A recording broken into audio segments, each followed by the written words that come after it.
آپ سب کا سواگت ہے اس نئے ویڈیو میں۔ پچھلے ویڈیو میں ہم نے ایک دعا کے بارے میں ہم نے جانکاری حاصل کی کہ اعوذ باللہ من الشیطان الرجیم۔ اعوذ باللہ من الشیطان الرجیم کا مطلب بھی میں نے پچھلی ویڈیو میں سمجھایا اور 2-3 مثالیں بھی دی۔ اور یہ دوسری سب سے بڑی دعا دنیا کے آخری پیغمبر حضرت محمد صلی اللہ علیہ وسلم نے ہم کو سکھائی ہے کہ جب بھی تم کوئی اچھا کام کرو تو یہ دعا پڑھ لیا کرو۔ کون سی دعا؟ بسم اللہ الرحمن الرحیم۔ بسم اللہ الرحمن الرحیم کا مطلب اے سچے بھگوان، اے ایشور، اے اللہ، تیرے نام سے میں شروع کرتا ہوں یہ کام۔ وہ کون ہے؟ جو سب سے بڑا مہربان ہے اور سب سے زیادہ رحم کرنے والا ہے۔ ٹھیک ہے، یہ کہہ کر ہم کوئی بھی کام شروع کرنا ہے۔ الرحمن الرحیم ہم کہاں کہاں پڑھتے ہیں؟ مثال کے طور پر ہم جب کھانا شروع کرتے ہیں تب اس وقت ہم پڑھتے ہیں بسم اللہ الرحمن الرحیم، اے ایشور، اے اللہ، تیرے نام سے میں یہ کھا رہا ہوں۔ کیوں ہم کہتے ہیں بسم اللہ الرحمن الرحیم؟ کیونکہ وہ جو غذا ہے، وہ جو کھانا ہے، یہ ہم نے تیار نہیں کیا ہے۔ یہ چاول کہاں سے آیا؟ یہ گیہوں کہاں سے آیا؟ یہ جو ہم کھاتے ہیں جتنی بھی ترکاریاں، یہ ویجیٹیبلز، یہ سب کہاں سے ہیں؟ یہ سب زمین سے ہیں۔ زمین کس نے دی ہے؟ اسی اللہ ایک سچے بھگوان نے دی ہے۔ تو زمین وہ اگاتا ہے، ہم صرف اس پہ بیج ڈالتے ہیں، اور وہ بیج بھی ہمارے اپنے بنائی ہوئی چیز نہیں ہے، وہ بھی بھگوان کی ہے، وہ بھی ایک سچے ایشور کی ہے۔ اسی بیج سے ایک پودا آتا ہے، ایک اس میں سے چاول نکلتے ہیں، وہ بھگوان کا ہے، ہم اس کو کھاتے ہیں۔ تو ہم کسی دوسرے کی کسی بھی چیز کو ہم کھانے سے پہلے اس کی پرمیشن لیتے ہیں نا۔ ہم کسی دوسرے، آپ کا ایک چیز ہے، آپ کا ہم استعمال کرتے ہیں، وہ ایک چیز استعمال کرتے ہیں، تو کیا آپ کو پرمیشن نہیں چاہیے؟ پرمیشن لینا چاہیے نا۔ تو وہی ہے وہ بسم اللہ الرحمن الرحیم۔ اے اللہ، یہ غذا، یہ چاول، یہ گیہوں، یہ جتنی بھی پھل ہیں، جتنی بھی میوے ہیں، جتنے بھی جو ہے ترکاریاں ہیں، ویجیٹیبلس ہیں، یہ جانور ہے، یہ جانور کا گوشت ہے، جو بھی چیز ہے ہم کھاتے ہیں، اے اللہ یہ سب تیری ہیں، تیری بنائی ہوئی چیزیں، تیری قدرت کی نشانیاں ہیں، اس کو ہم غذا کے طور پر استعمال کرتے ہیں۔ اے اللہ ہم کو اس کی پرمیشن دے دے۔ اے اللہ تیرے نام سے میں یہ کھا رہا ہوں، تیری پرمیشن کے ساتھ میں یہ کھا رہا ہوں۔ کہتے ہیں کہ نہیں ہے؟ یہی وجہ ہے بسم اللہ الرحمن الرحیم کب کہتے ہیں؟ ہم کھانے سے پہلے، کوئی بھی چیز کھانے سے پہلے، پانی پینے سے پہلے بسم اللہ الرحمن الرحیم پڑھتے ہیں۔ کیوں پڑھتے ہیں؟ پانی اللہ کی قدرت ہے، ایک سچے ایشور کا ایک انمول تحفہ ہے وہ انسانیت کے لیے۔ جب ہم اس کو پیتے، ہم پانی تو نہیں بناتے ہیں نا، انسان کے بنانے کی بس کی بات ہے، وہ نہیں ہے۔ پانی اللہ کی نعمت ہے، اس کی ملکیت ہے، وہ اس کا اونر ہے۔ ٹھیک ہے، جب ہم پانی پیتے ہیں تو بسم اللہ الرحمن الرحیم، اے اللہ تیری پرمیشن کے ساتھ یہ تیری نعمت میں پی رہا ہوں۔ وہی ہے، وہی اس بولنے کا، اس کا مطلب، اس وقت بولنے کا مطلب وہی ہے، سمجھے؟ اسی طرح کوئی جانور ہم ذبح کرتے ہیں، یا پھر کوئی بکرا ہے، یا کوئی بیل، گائے، اونٹ وغیرہ جو بھی ہم غذا کے لیے استعمال کرتے ہیں، جب اس کو ذبح کرتے ہیں تو اس وقت کیا کرتے ہیں؟ بسم اللہ الرحمن الرحیم پڑھتے ہیں۔ کیوں پڑھتے ہیں؟ کیونکہ وہ جانور ایک سچے ایشور اللہ کا، ایک سچے بھگوان اللہ خدا، اس کی ملکیت ہے، اس کی پراپرٹی ہے، جان اس نے دی ہے، ہم غذا کے لیے استعمال کرتے ہیں، اسی لیے اس کو بسم اللہ الرحمن، اللہ تیری پرمیشن کے ساتھ میں اس کو ذبح کرتا ہوں اپنی غذا کے لیے، یہ کہہ کر ہم اس کو ذبح کرتے ہیں، بسم اللہ الرحمن الرحیم پڑھتے ہیں، تب جا کر وہ ہمارے لیے حلال ہوتا ہے۔ حلال سنیں گے آپ، کہیں بھی لکھا ہوگا آپ پیکٹس میں، اور کہیں ویج نان ویج کی چیزیں جہاں بھی باہر سے ملتی ہیں، ہوٹلس وغیرہ میں جہاں حلال لکھا ہوتا ہے، کیا ہے حلال؟ وہ حلال کا مطلب کیا ہے؟ یہی ہے کہ اللہ کی پرمیشن کے ساتھ، ایک سچے ایشور، ایک سچے بھگوان کی پرمیشن کے ساتھ اس کو بنایا گیا ہے، یہ فوڈ کو پریپیئر کیا گیا ہے، یہ گوشت کو حلال طریقے سے ذبح کیا گیا ہے، اس کو ہمارے لیے حلال ہے یہ۔ تو اے اللہ، اس اللہ کی پرمیشن کے ساتھ یہ دعا پڑھ کر اس کو ذبح کیا گیا ہے۔ کوئی جانور کا گوشت کہیں بک رہا ہے تو اس کا مطلب وہ حلال لکھا ہوگا، اگر حلال لکھا ہوا ہے تو وہی ہمارے لیے جائز ہے، اگر وہ نہیں لکھا گیا ہے، اس کے اللہ کے نام کے ساتھ، ایشور کے نام کے ساتھ اس کو ذبح نہیں کیا گیا ہے، تو وہ ہمارے لیے جائز نہیں ہے کھانا۔ نان ویج کی بات کر رہا ہوں۔ ویجیٹیبلس ہے، وہ بھی جو ہم کھانے سے پہلے کیا کرتے ہیں؟ بسم اللہ پڑھتے ہیں۔ یہی ہے کہ یہ پراپرٹی، اس کا اونر کون ہے؟ اللہ ہے، ایک سچا ایشور ہے، بھگوان ہے، اس کے نام سے ہی ہم کو کھانا ہے، اسی لیے ہم بسم اللہ الرحمن الرحیم پڑھتے ہیں۔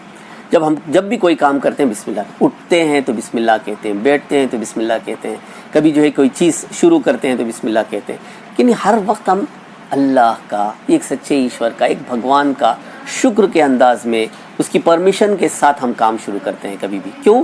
یہ ساری زندگی اسی نے بخشی ہے نا, تو اسی کے پرمیشن کے ساتھ ہم ہر قدم اٹھانا ہے, ہر چیز ہم کو شروع کرنا ہے. ٹھیک ہے, اسی لیے قرآن بھی جب ہم پڑھتے ہیں تو جب پہلے اعوذ باللہ من الشیطان الرجیم پڑھ لیتے ہیں, شیطان سے پناہ مانگ لیتے ہیں, شیطانی خیالات سے, وسوسوں سے پناہ مانگ لیتے ہیں.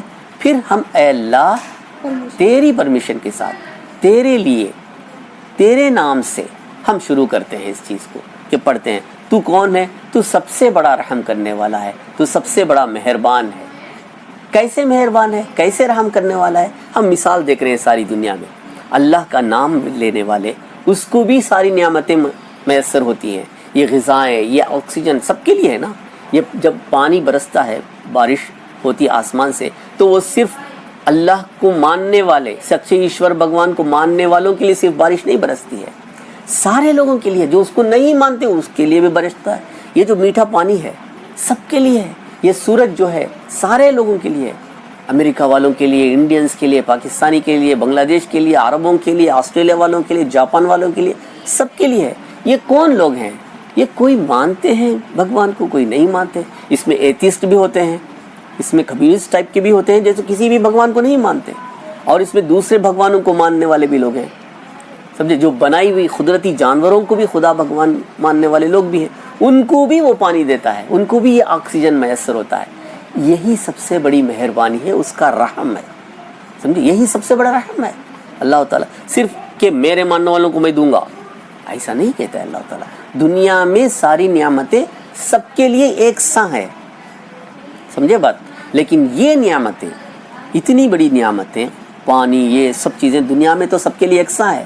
لیکن اللہ کی خاص مہربانی, ایک سچے ایشور بھگوان جو ساری کائنات بنائی ہے, سارا دنیا چلا رہا ہے, سارا نظام جو چلا رہا ہے, اس کی خاص مہربانی قیامت کے دن ہمارے مرنے کے بعد جب ہوگی, وہ جنت کا فیصلہ ہمارے لیے, جو آخرت کا فیصلہ ہوگا اس میں خاص مہربانی ہوگی. وہاں کسی نہیں ماننے والوں کو وہ نعمتیں نہیں ملے گی. دنیا میں تو ساری نعمتیں سب کے لیے یکساں ہے, لیکن آخرت میں ہمارے مرنے کے بعد وہ نعمتیں, وہاں جنت والی نعمتیں, یہ دنیا تو چھوٹی سی ہے, 60 سال 70 سال 80 سال ختم ہو جائیں گے. وہاں جو نعمتیں ہوگی وہ صرف مومنوں کے لیے ہوگی, صرف اللہ اور سچے بھگوان ایشور ماننے والوں کے لیے ہوگی. میں یہ بار بار اللہ کے ساتھ ایشور بھگوان خدا یہ سب کیوں کہتا ہوں, تاکہ اچھی طرح سے لوگوں کو سمجھ میں آ جائے کہ یہ الگ الگ چیزیں نہیں ہیں. وہی سچا بھگوان ہے, یہ ایک ہی سچا بھگوان ہے, سارے کائنات کا مالک وہی ہے, اسی کی ہم پوجا, اسی کی عبادت کرتے ہیں. ٹھیک ہے, وہی ہمارے جان مال کا مالک ہے. ٹھیک ہے, وہی ہماری موت اور زندگی کا مالک ہے. تو وہاں یہ نعمتیں صرف اس کے ماننے والوں کو ملے گی. سمجھ میں آئی بات. ایک ایگزام ہے, ایگزام کوسچن پیپر سب کے لیے ہے, اور ایگزام میں جو چیز ہے سب کے لیے رول سب کے لیے ایک ساتھ ہے, سب چیزیں ایک ہے. کلاس چلاتے ہیں سارے سال بھر کلاس چلتا ہے, وہ سب کے لیے ہے. لیکن اس میں جو پاس ہو جاتے ہیں, پاس ہونے کا مطلب ٹیچر کی بات مان کر کتابوں کے مطابق اپنا ایگزام اچھی طرح سے کوسچن آنسر کیا ہے, اس کو پاس کرتے ہیں, وہ انعام پا جاتا ہے. اس کو انعام جو ملتا ہے وہ صرف اسی کو ملے گا نا. بالکل ایسے ہی مثال ہے یہاں پر. زندگی میں سب کچھ سب کے لیے یکساں ہے, ساری نعمتیں سب کے لیے ہے, لیکن اس کو ماننے والوں کے لیے خاص انعام کہاں ہے؟ وہ آخرت میں ہے. ٹھیک ہے, وہاں خاص کر اللہ تعالیٰ مہربان ہے. ایک سچا ایشور صرف مومنوں کے لیے مہربان ہے, دوسروں کے لیے نہیں ہوگا. کیوں؟ کیونکہ زندگی میں تم نے وہ بات مانی ہی نہیں. وہ کہے گا اللہ تعالیٰ, وہاں ایشور کہے گا کہ تم نے میری بات مانی نہیں. میں نے آسمان سے پانی برسایا, کیا تم نے یقین کیا کہ میں ایک سچا بھگوان ہوں جو آسمان سے بارش برساتا ہوں؟ تم کو میں نے ایک سپرم, ایک چھوٹے سے خطرے سے ہم کو تم نے انسان بنایا, ایک بچہ بنایا, پھر انسان بنا کر زندگی دی. کیا تم نے میری بات مانی؟ کیا صرف میری عبادت کرتے تھے تم؟ نہیں نا, تم اپنے ہاتھوں سے بناتے تھے اور عبادت کرتے تھے. تو وہاں کیسے نعمتیں ملے گی؟ لیکن دنیا میں انصاف ہے, سب کے لیے ہے. وہ جو بھی چیزیں اللہ کی نعمتیں موجود ہیں وہ سب کے لیے برابر ہے. دکھ مومنوں کو بھی پہنچتا ہے, مسلمانوں کو بھی پہنچتا ہے, یعنی جو اللہ کو مانتے ہیں, ایشور کو مانتے ہیں, ان کو بھی پہنچتا ہے. جو نہیں مانتے ہیں ان کو بھی پہنچتا ہے. خوشیاں ادھر بھی ہیں ادھر بھی ہیں، سب کو ہیں، سمجھے؟ بیماری سب کے لیے ہے، صحت مندی سب کے لیے موجود ہے، ساری نعمتیں سب کے لیے یکساں ہیں، ٹھیک ہے؟ یہاں صرف امتحان ہے۔ بتا رہا تھا کہ بسم اللہ الرحمن الرحیم کا مطلب شروع کرتا ہوں اے اللہ تیرے نام سے جو سب سے بڑا مہربان ہے اور سب سے بڑا رحم کرنے والا ہے، ٹھیک ہے؟ ان باتوں پر غور کرنا ہمارے ہندو بھائی، کرسچن بھائی، سکھ بھائی، عیسائی ہے اور باقی جتنے بھی کمیونسٹ ہیں، ایتھیسٹ ہیں، جو بھی ہیں، سب ان باتوں پر غور کرنا چاہیے اور قرآن کو ٹرانسلیشن کے ساتھ ایک بار بغیر کسی نیگیٹو تھاٹس کے پڑھنا چاہیے، انالائز کرنا چاہیے، کیا پہچاننا چاہیے کہ آخر یہ زندگی کیا ہے، یہ موت کیا ہے، ہم کہاں تھے اور کہاں جانے والے ہیں، ہمارے ساتھ کیا ہونے والا ہے۔ یہ سب چیزیں جاننے کے لیے قرآن کا مطالعہ اور اس کا ٹرانسلیشن پڑھنا بہت ضروری ہے تاکہ بات بالکل واضح اور کلیئر ہو جائے اور حقیقی صحیح زندگی ہم گزار سکیں، ٹھیک ہے؟ آج یہاں تک ہی، پھر نیکسٹ ویڈیو میں اور کچھ باتیں ہم دیکھیں گے۔ Thank you for watching this video. Subscribe کیجئے، شیئر کیجئے اور لائک کیجئے۔ Thank you so much.